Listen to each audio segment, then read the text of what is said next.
I was reading a book this week, and in it I found a question that said this: is it possible that God performs miracles not for those that are strong in faith, but those that are weak in faith?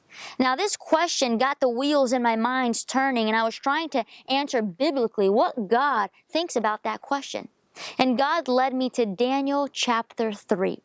In Daniel chapter 3, it tells the story of King Nebuchadnezzar and 3 Jewish boys. It says that Nebuchadnezzar was a king of Babylon a very long time ago. And one day, he created a huge golden statue, 90 feet tall, 9 feet wide. And he commanded that as soon as the people heard the music playing, that they were to immediately bow down and worship the golden image.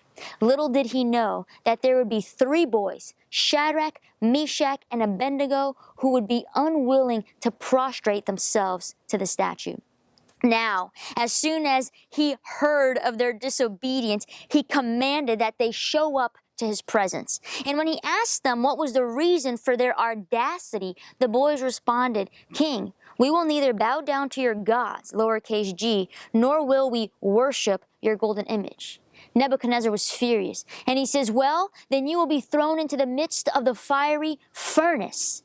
And they respond, Daniel 3, beginning in verse 16.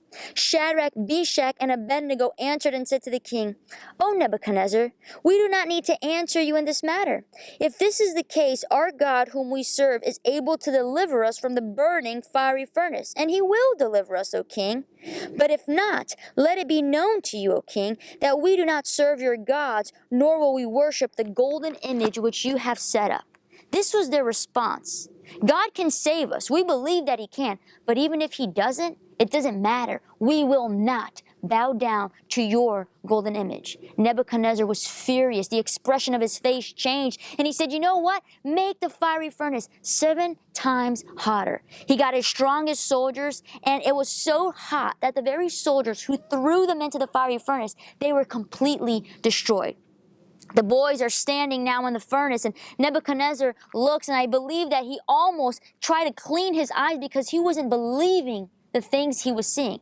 He pulls his servant next to him and says, "Hey, didn't we put 3 boys into the fiery furnace? It seems as though there is another in there with them, but this one has the form of the Son of God." Immediately the boys are taken out from that fiery furnace, and Nebuchadnezzar, look at what Nebuchadnezzar says. And now this is found in verse 26. Shadrach, Meshach, and Abednego, servants of the Most High God, come out and come here. When I read this story, I think this: their faith did not change. The Bible doesn't say, and because of these events, the faith of the boys grew stronger. Their faith was unmovable. God didn't have to perform miracles for them to increase their faith in God. But God performed miracles through them in such a way that an unbelieving king confessed, "Servants of the Most High God." Friends, this is my prayer. Sure, I want God to perform miracles for my life. But more so, I want God to perform miracles through me in such a way that everyone who sees my life will say, "That is the servant of the Most High God."